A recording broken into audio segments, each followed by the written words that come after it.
Good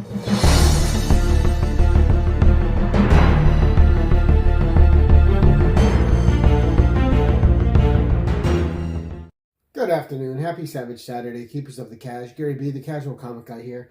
And today we're bringing you something fun, something different, as I like to do. This is a story written by Bruce Jones with art by Barry Windsor Smith. So you should already be intrigued. Two great creators. And this is from a comic that was supposed to be an ongoing series, but only lasted one issue over at PC Comics. So just a company that actually had some decent books out, just struggled and things didn't always work out for them. But this issue has a story in here that is the main story. Again, written by Bruce Jones, art by Barry Windsor Smith, and it's absolutely spectacular. I'm going to show you the cover here as soon as I hold it up, and just beautiful work. Now, the great thing about this story is it's essentially a man and man's best friend tale in a different time, in a different place. And the growing relationship they have, the way they come to need each other and survive with each other. But we're going to let the story tell its tale because that's what it does best. Bruce Jones is one of my favorite comic writers. I've always enjoyed his stuff. His horror is fantastic. His barbarian fiction's great. Just a big Bruce Jones fan. And of course, you know me, I'm a Conan fan. So of course, I'm a Barry Windsor Smith fan as well. All right, but without further ado, this story is called Stalking. All right, and as the tale begins, it says, how long they had played the game, now he no longer could be sure. The blazing sun, the endless trackless desert waste, the constant nagging thirst, all were taking their toll on his sensibilities. Was it 4 days or 5 since the Cadites had swept down from the dunes, murdered his wife and child, stolen his horses, and left him for dead?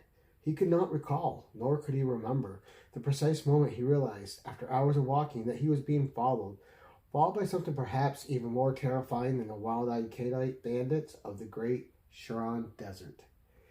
A wolf, a great gray border wolf, far from its timberland home, a huge wolf with blazing red eyes and a torn, swollen paw that it favored. That was when the game had begun. Stalking. Always it was the same. The man would walk until hunger and thirst became a spike of torture in his stomach. Then at last, something would skitter in front of him, usually a hare. Even in his weakened state, the man's skill with a bow was exacting. And you see the wolf following him, and you see him arrowing down, feathering down that hare for their supper. And you can see that the art is just fantastic. So our story continues on the next page. The man would rush forward eagerly, hands outstretched for the prey. But before he could take 3 steps, a sleek gray form would intervene.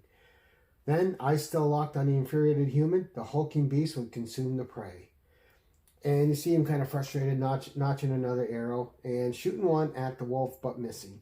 Once only had the man sacrificed an arrow trying to slay the beast. Too lame to run, the creature still possessed the agility to avoid missiles, and that one had shattered uselessly on the rough shale. The man had shouted and cursed and thrown stones and cursed again, but he wasted no more arrows on the cunning monster. And always, when there were but a few mouthfuls left, the great beast would back silently away and allow the hunger-maddened human his portion, albeit a small one. And so it went, another blazing day, another freezing night, each terrified to sleep for fear that one may slay the other. On and on, a lizard this time, a guinea fowl the next. The pattern never breaking, the sequence never changing. First the beast gorging on the bulk of the kill, then the man picking at the scraps left behind. And then we see a scene where the man's fallen asleep and you see the wolf approaching him. To his horror, the man awoke one night to find the terrible beast pressed warmly against him, keeping him alive in the awful cold, preserving his human benefactor. The man had been too exhausted to act. He let his guard down, and the wolf made a great display of trust. So there's art from those pages. Absolutely gorgeous. And this is just a nice little man and beast becoming friends tale. The next day, however, his prayers were answered. His trial was at an end. The desert fortress he'd been seeking loomed like an old friend on the bleak horizon. The man rushed forward, shouting. The beast hung back. His excitement soon turned to dread. The fortress was barren, save for a host of mangled skeletons attesting to some inhuman slaughter.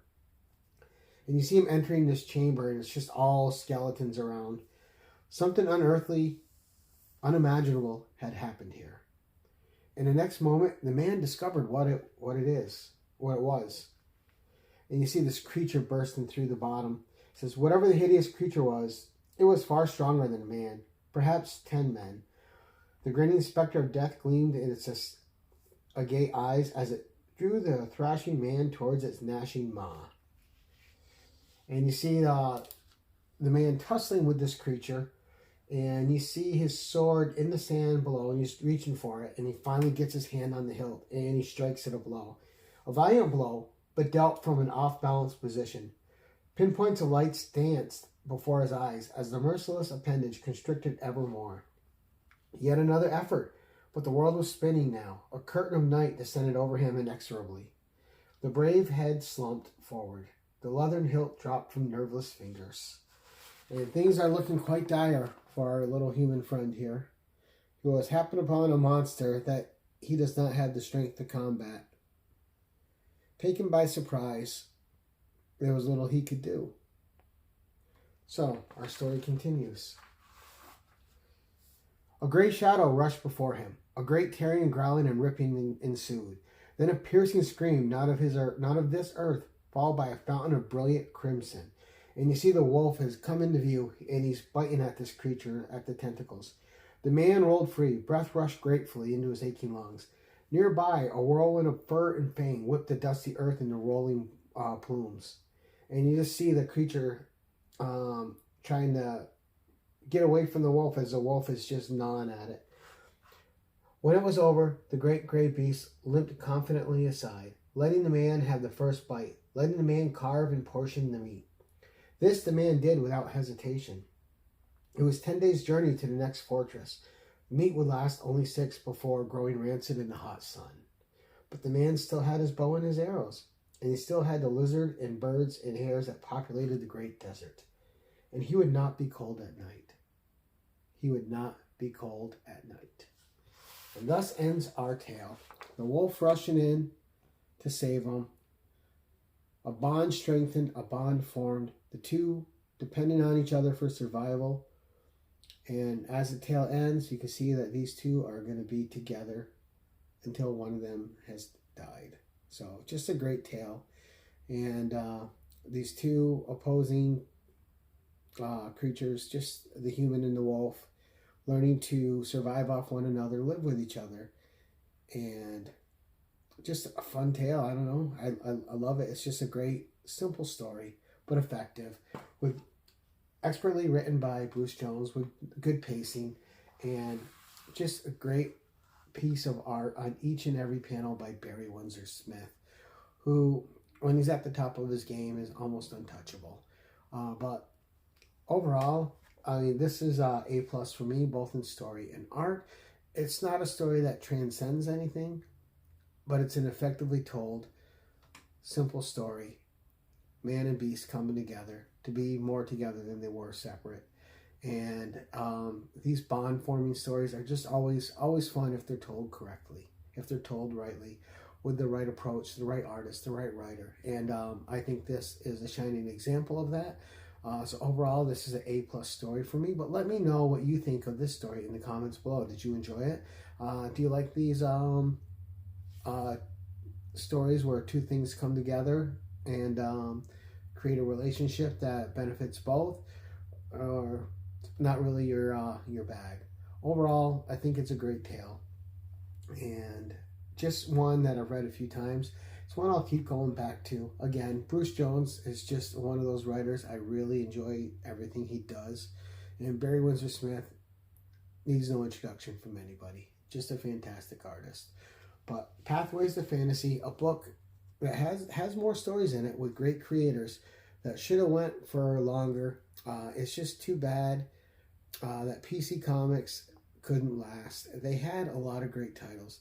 They had a lot of great potential, And it's a imprint that is missed by me. But that's it for today, guys. Thank you so much for watching. And until next time, keep it casual.